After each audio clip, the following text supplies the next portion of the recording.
वृत्त। आज हम लोग सर्कल पढ़ेंगे, ठीक है।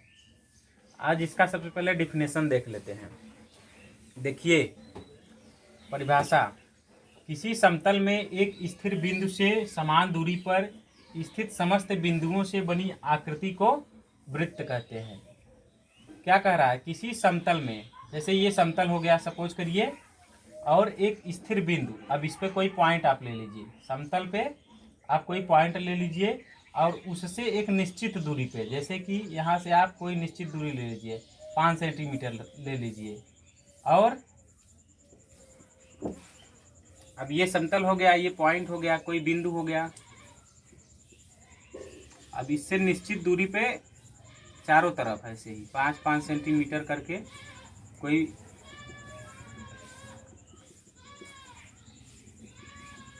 आप ऐसे लेते चलिए। क्या कर रहा है, किसी समतल में एक स्थिर बिंदु से समान दूरी पर, ये स्थिर पॉइंट हो गया, स्टॉप पॉइंट, ठीक, स्थिर बिंदु।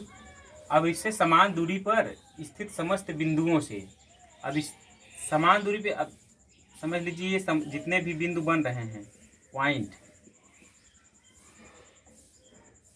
ये इन समस्त बिंदुओं से बनी आकृति, अब इनसे एक आकृति बन रही है,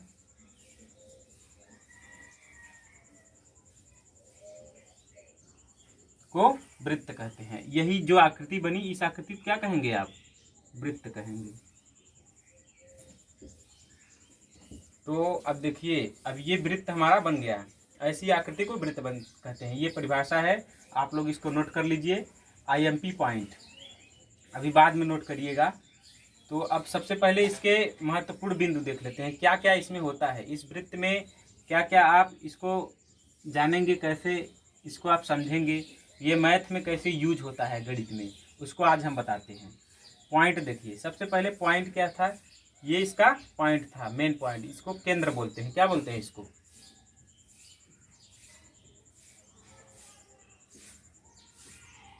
सेंटर। अब पहला हो गया ये।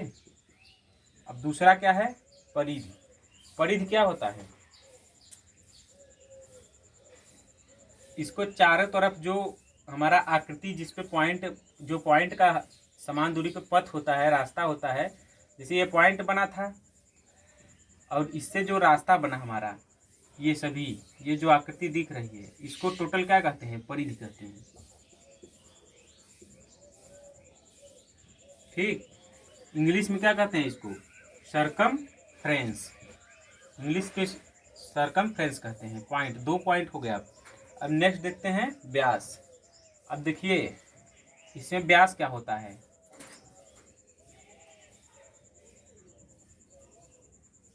जो हमारा सर्कल होता है, सर्कल में केंद्र से, जो केंद्र होता है मेन पॉइंट, इससे जो होकर रेखा गुजरती है परिधि के दोनों पॉइंट पर, ए बी। अब देखिए यहाँ ए बी हमारा क्या है, व्यास है।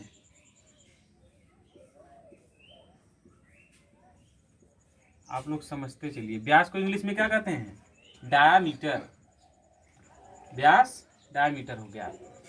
इसको पहले जान जाइए इसमें क्या क्या होता है, उसके बाद आप लोग इस पे आधारित क्वेश्चन सॉल्व करते जाएंगे।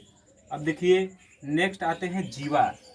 जीवा क्या होता है, वृत्त को आप जैसे कोई फल ले लीजिए या गोलाकार कोई रोटी ले लीजिए और उसको काटते जाइए ऐसे करके, जैसे यहाँ से काट दीजिए, यहाँ से काट दीजिए, यहाँ से काट दीजिए, यहाँ से काट दीजिए, यहाँ से, ऐसे आप इसको कट करते चाहिए। तो इससे होकर कुछ पॉइंट बनेंगे, जैसे यहाँ पर पी क्यू मान लीजिए बना, ये यहाँ से यहाँ तक, और ये आर एस बना, और ये एस टी बना। तो ये सब जो बन रहे हैं, ये सब क्या है, इस वृत्त की जीवाएं हैं। और एक बहुत ही महत्वपूर्ण बात यहाँ नोट पॉइंट है कि जो जीवा होती है, वृत्त की सबसे बड़ी जीवा को क्या कहते हैं, व्यास कहते हैं। ये जो हमारा यहाँ पर बनेगा सेंटर से जाते हुए, ये वृत्त की सबसे बड़ी जीवा होगी। अब देखिए जीवा हो गया। जीवा को इंग्लिश में क्या कहते हैं? कार्ड कहते हैं। तो कार्ड आपका ये सभी अभी जो मैंने बनाया, यहाँ से यहाँ तक, यहाँ से यहाँ तक, यहाँ से यहाँ तक, इसका नाम जैसे PQ, RS, ST, AD और ये सभी जीवाएं हैं। आप इसको अलग में देख सकते हैं। ये सर्कल हुआ, ये क्या हुआ? इसका सेंटर केंद्र हुआ, और ये जो हुआ इसका जीवा हुआ। मान लीजिए ये AB है, तो ये क्या जीवा है। इसको आप लोग समझते चलिए। इस पे अभी बहुत ही न्यूमेरिकल सॉल्व होने वाले हैं, जो कि आपको पॉलिटेक्निक के एग्ज़ाम में और IRT जैसे एग्ज़ाम में, कंपटीशन एग्ज़ाम में बहुत मदद करेंगे क्वेश्चन सॉल्व करने में, क्योंकि यहीं से क्वेश्चन बनते हैं। अब देखिए जीवा हो गया। अभी यहाँ सबसे बड़ा वृत्त, अब अरेंजिंग करिए। आप लोग सोचिए कि जैसे इसमें सबसे बड़ा, मतलब अगर जीवा बनाना चाहेंगे तो कहाँ पर बनेगा?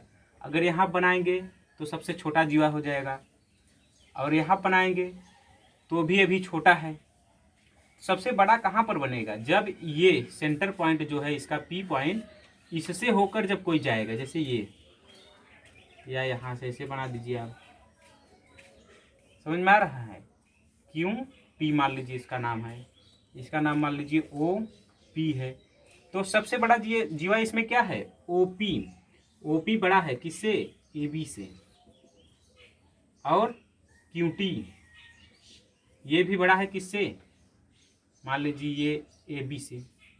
तो जो भी आपका केंद्र से होकर जाएगा जीवा रेखा, वो वृत्त की सबसे बड़ी जीवा होगी। तो ये भी एक क्वेश्चन बनता है, जो कि बहुत महत्वपूर्ण क्वेश्चन है।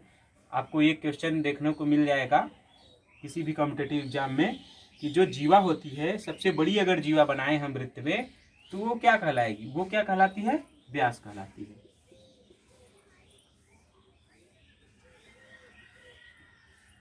तो ये IMP पॉइंट है, इसको आप लोग नोट डाउन कर लीजिए। अब आइए देखते हैं चाप क्या होता है। जीवा आप लोग समझ गए।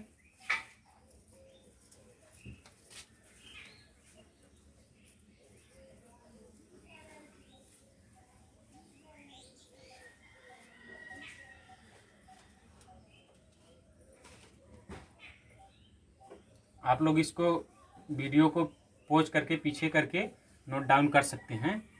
अब हम आपको बताते हैं वृत्त का नेक्स्ट पार्ट, चाप क्या होता है। 5वां पॉइंट देखते हैं। अभी हमने क्या क्या पढ़ा? बिंदु पढ़ा, परिधि पढ़ा, व्यास पढ़ा, जीवा पढ़ा और चाप। अभी बस हम किसको जानते हैं? इसके परिचय के बारे में, मतलब ये सब होता क्या है। अभी इसके बारे में क्या क्या सूत्र है वो सब भी देखते चलेंगे हम लोग साथ में। तो इसी के आधार पे न्यूमेरिकल हम लोग सॉल्व करेंगे, आंकिक प्रश्न। अब देखते हैं सबसे पहले चाप। चाप को इंग्लिश में क्या कहते हैं? Arc, ARC। अब जैसे क्या है, ये आपका सर्कल हुआ, ठीक।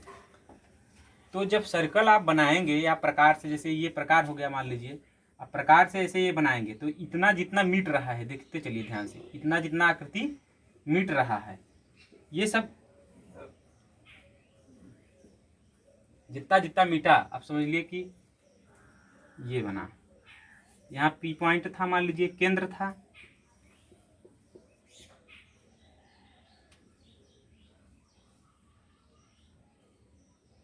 ये केंद्र हुआ आपका। अब केंद्र से जो आप चाप लगाए, जैसे AB मान लीजिए ये बन गया, ये क्या बन गया? CD, ये EF, ये GH। तो ये सब जो अभी थोड़ा कर्व की आकृति में बने हैं, इसी को आप क्या कहते हैं? चाप कहते हैं। ये सारी आकृतियां क्या हैं? चाप है। ये हो गया आपका, ये हो गया, ये सभी चाप हैं, आर्क। आप आर्क प्रकार से उसमें जितना आपको लेना है उसको ऐसे करके कर्व आकृति जो बनाते हैं, जैसे ये सपोज करिए प्रकार होगा, और इसको किसी पॉइंट को केंद्र मानकर आप ऐसे जो आकृति बनाते हैं, ऐसे ये यहाँ से पी पॉइंट से आप जैसे ऐसे आकृति बना दीजिए, तो ये आपका आर्क होता है। आर्क वृत्त बनाने में काफ़ी मददगार होता है। अब बिना आर्क बनाए, बिना आर्क की परिचय आपको ज्ञान हुए, आप सर्कल का निर्माण नहीं कर सकते हैं। और इसी आर्क को आप अभी इस पे आधारित सूत्र देखेंगे और न्यूमेरिकल देखेंगे। वृत्त का क्षेत्रफल निकालने में, वृत्त का एंगल निकालने पे, सेंटर पर करना कितना कोण बन रहा है, ये सभी आप जानेंगे। तो अभी जान लीजिए कि आर्क क्या होता है। तो आप लोग जान गए होंगे कि वृत्त हुआ, वृत्त में जो प्रकार से आप लोग कर्व बनाते हैं परिधि पर, ये हमारा क्या था, ऐसे आप इसको मिला दीजिए तो ये बन जाएगा सर्कल, वृत्त बन जाएगा। और वृत्त को ये परिधि था पूरा, टोटल यहाँ से यहाँ तक पूरा क्या था, ये टोटल परिधि था। तो परिधि में जो आप ऐसे ऐसे से करके बनाते हैं, स्टेप स्टेप करके कर, उसी को चाप कहते हैं। तो अब नेक्स्ट पॉइंट देखते हैं। चाप समझ में आ गया होगा आप लोगों को।